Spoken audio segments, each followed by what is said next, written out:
லூசிஃபருங்கிற ஐடியிலேருந்து ஒரு நண்பர் கொடுத்துருக்காரு. எனக்கு 5ஆம் அதிபதி சுக்கிர திசை நடக்கிறது. அதற்கு முன் கேது திசை. கேது திசையில் நாத்திகனாக நான் கடந்த 20 வருடங்களாக நாத்திகனாக இருக்கிறேன். அதாவது வேறு ஒன்றும் இல்லை, ஆஸ்திகன் நாஸ்திகனை கன்ஃபியூஸ் பண்ணிட்டார்.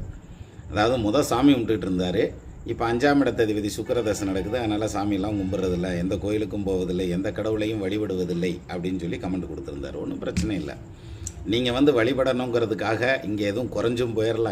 நீங்கள் வழிபட்டதுனால கோவிலுக்கு எதுவும் உயர்வும் வந்துட போகிறதில்ல. அதனால் இது தனிப்பட்ட கருத்து, ஒன்றும் பிரச்சனை இல்லை.